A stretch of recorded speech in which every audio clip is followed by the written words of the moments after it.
Alrighty guys, we're now headed to Pine Valley, Utah to get some footage of Grandpa and his process through building a bed frame for the upstairs of their new house.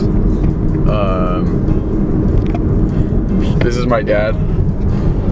Hey guys, we're heading up to Pine Valley. We're gonna see my dad's process of making some woodworking things. He's been doing woodworking for years.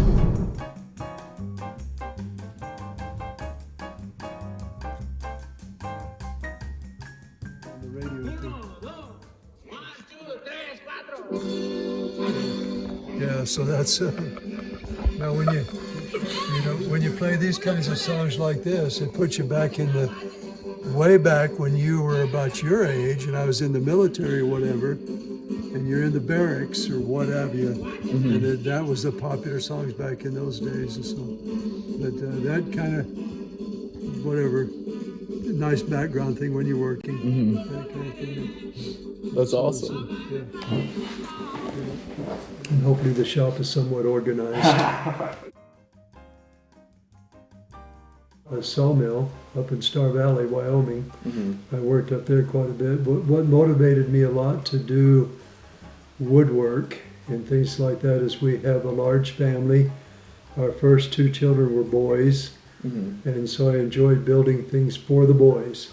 Nice. But and I enjoyed the outdoors.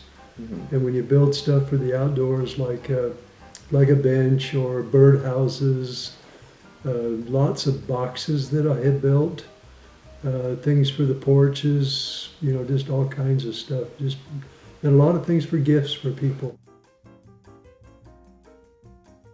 And then one thing too that I really enjoyed with the shop here, you start out with small stuff, small tools like a drill motor or a saw or things like that. But then over time, you improve your tool supply. Like the table saws and the skill saws, just other kinds of things to make different projects and mm-hmm. that sort of thing there. So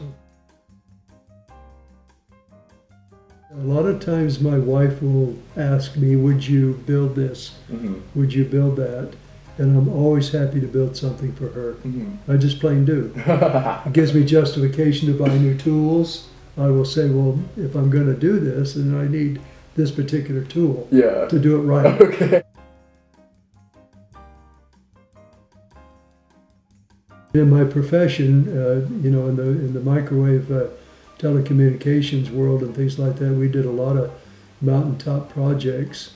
And you're assembling towers, you're building buildings, you're setting up all the equipment, the transmitters, the receivers. All of that has to be well organized, well documented. Not to mention all of the electronics that's involved with that kind of a thing there. So, right. Yeah.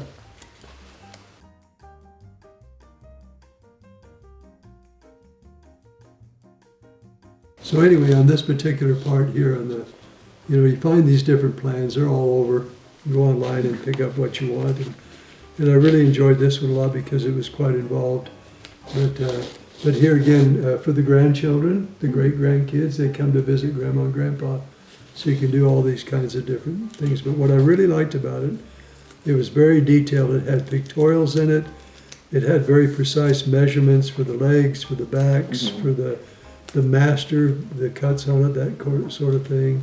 Are there any tips you would give to someone just starting out with wood?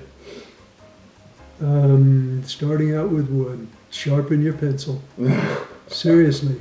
If you have a big old, like I use a lot of different pencils, you've got, with fat tips on them, you can use those depending on what you're doing. And then of course I have other tools that are very, very precise, right down to the, all your different measuring tools, and I like to be really accurate. Yes. Right down to the hairline, which gets a little ridiculous in a way, but it's just part of taking pride in the work.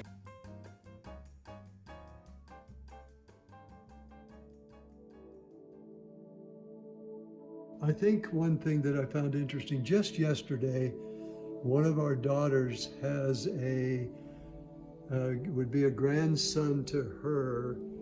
And years ago, I made an ice cream scoop, mm-hmm. and she happened to mention that your great-grandfather made that ice cream scoop.